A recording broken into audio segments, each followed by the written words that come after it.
what's up? We picked up this supposedly 1998 Yamaha Moto 4 250. I don't know if they have a 98 version of this, so that's why I say supposedly. I just got it. These things are old, I don't care. The brakes kind of work, so let's see how well we can unroll it down. I'll take a good look at it.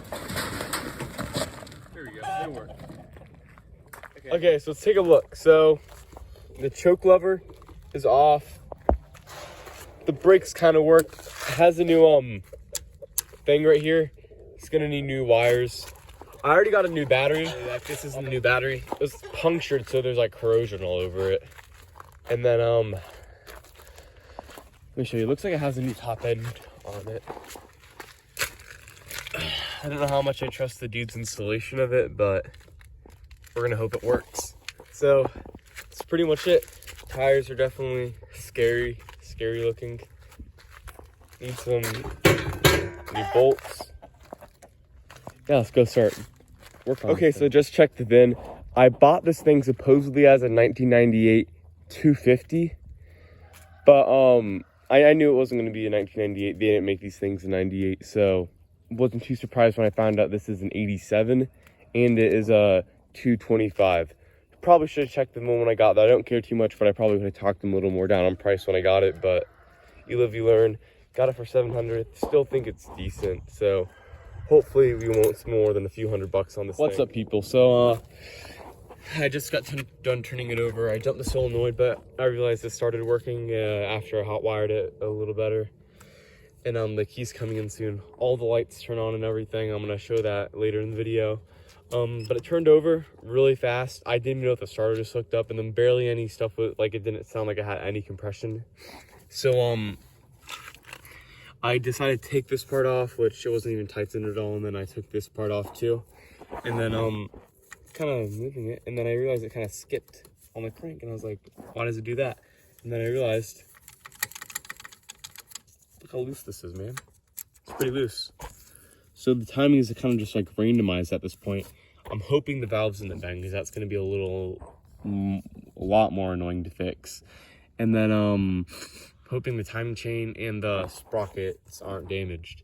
If none of that's damaged, hopefully it should be good to go. What we're probably going to do is order a new tension mechanism. See, the dude didn't put in the bolt, so we're probably going to get the new mechanism and then try to line up timing and then spin it over, see if it works. If it works, hopefully that'll be the end of it. I might take it apart again to double check the dude's work.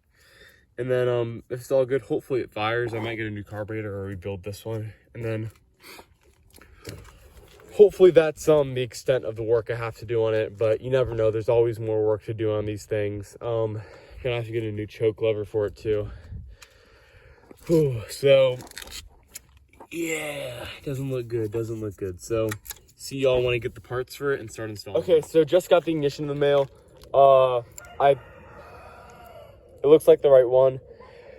Hopefully the ignition system works, and then all that would be left is working on the engine, so let's figure it out. Okay, so see this wire right here I'm holding, this little wire set? This is the wire set for the ignition wires, so I'm gonna go take this off and go plug in our new ignition. Got the key in. Lights turn on. Yeah, the reverse light works, oil temp goes on. I'm not gonna turn it over yet, but yeah. Works okay, good. So I timed it up, but then it's like it skipped time on the crank. So I don't know if that's because I was turning it over a weird way, but I'm gonna try to time it again and then try to turn it over through the electric start. Okay, so if you look, the valves look pretty good. I'm gonna turn them out in a second, but you can tell, I think that maybe the valves are hitting the piston maybe when I was turning it over, because you can kind of tell right here. It's still dented in, but hopefully it's still usable. So I just got it reassembled, got the head gasket mostly on, and it's tight down enough where it will at least hold some compression. I turned over the engine, and you can literally hear it coming out of the exhaust port. And as you can see, it's at top dead center. Okay, so I got new valves. I gotta find them though. But in the meanwhile, I'm gonna take out the old valves. I got this valve remover tool. Okay, so a little trick, I think, to pull it out is gonna be get the bolt that goes on right here. Yeah. Then use it to pull it back out, so.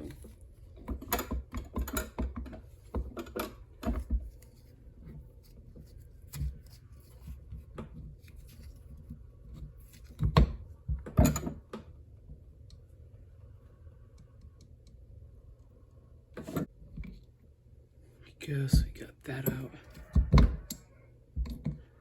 So now we got the cam. Okay, so what taking the cam out did is it's gonna allow me to pull the rockers up enough so I can put the little piece in to take out the valves. So now that I can put it in, let's start the valve process. Okay, so if we look over here, yank this puppy out.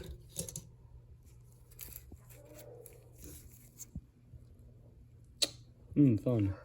Oh, yep, we're gonna push, and it should come right out. Like, okay, so I was able to yank the valve out, so you can tell. It's not a ton of video, but the valve is ever so slightly bent. So that's no good. We're gonna, yeah, you can see how it's bent. So if I put it up on a flat surface like this, you can see how it kind of goes off in that direction. So hopefully the new valves are good. This is the exhaust valve right here, so yeah. Let's go get the new valve. We got the holder out, we're gonna have to take out the valve. So tap, and then it comes right out. We're gonna compare it to the new one we got right here. Honestly, you won't be able to tell which one's which, except this one has a little divot here. But yeah, they look pretty similar. Let's get the old one, put it aside, and let's go put in the new one. Okay, now let's put it in. So, got a hammer, put a little glove on it so it doesn't damage the metal too much.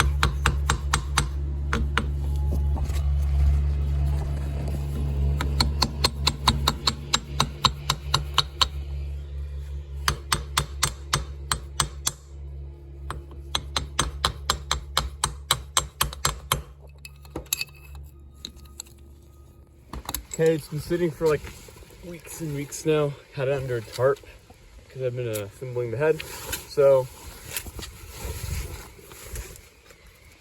gonna unveil this sucker.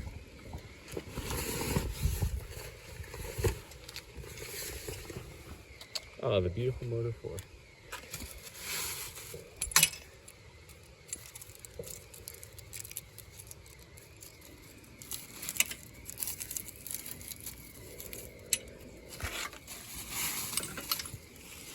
Go. Let's go. Okay, so what I'm gonna do,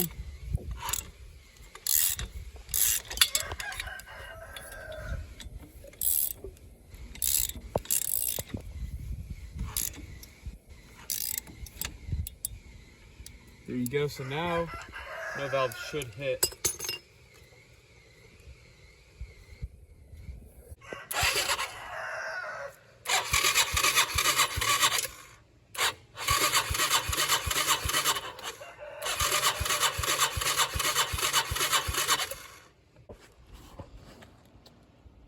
Oh yeah, that's compression, baby.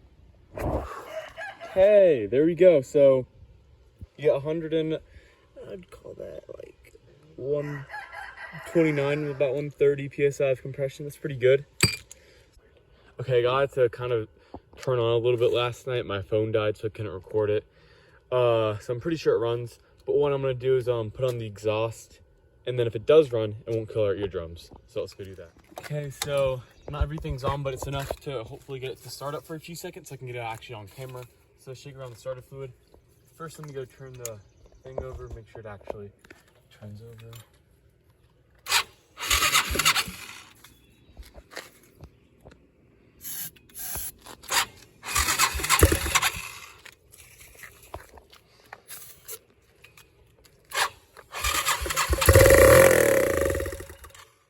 Starts up.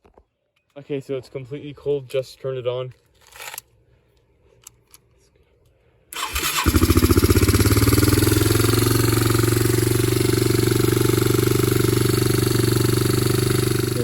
valve clearance for the exhaust is 0.006, so that's what we got right here. So I adjusted it so now it barely slides in and out. There you go.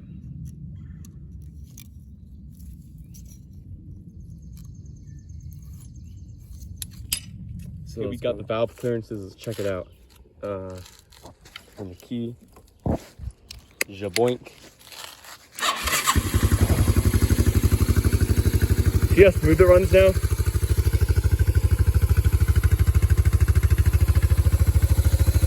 No tapping, no clicking. It's nice and smooth.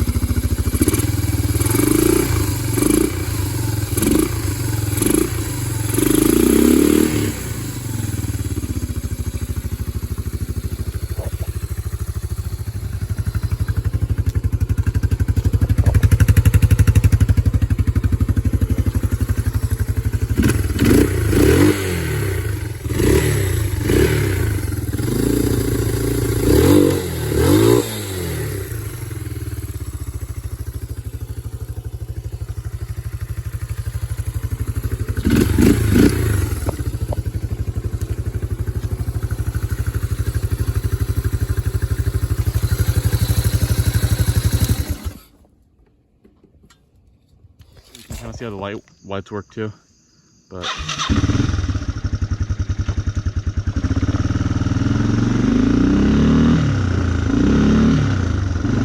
it's already a little warm. So normally I let it warm up.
Peeps, been riding it for about a week now. I lost some footage of me working on stuff. For example, I don't know if I have a video of me putting on the new seat cover, but I did. It looks great. I also do not know if I have the video of me putting on the new battery. I mean, it doesn't really matter anyways because it was boring, but as you can see, kind of got chewed up by the tire because it fell out with the zip tie and had to go re-zip tie it. Hopefully it should be good now after all the acid poured out of it, but we're gonna ignore that part. But to sum it up, 2 new valves. I had 0 compression before. New timing chain tensioner. I retimed the whole thing. Had a new carburetor on it, and then I also put on a new air filter, as you can see right now. I also got a new air filter and oiled it. Put a new ignition in and oil change too. I feel like there's some stuff I'm missing, but I did a lot of work to the quad. It was probably a little over 150 bucks. Probably the most expensive part was the battery. I'm also gonna take this quad mudding next weekend. Hopefully it makes it through the mud. I have high hopes for this because the tires are so big, but I got a GoPro for it, so hopefully it should be some good riding footage. I just didn't put too much in this video because I know I'm gonna be taking some later, but anyways, really gonna put this thing to test. So if you enjoyed this video, please like it. Greatly appreciate it. And yeah, see you next time. And you know what, before the video ends, show how fast the thing starts. It is warm, but I didn't ride it that long, and Still starts fast.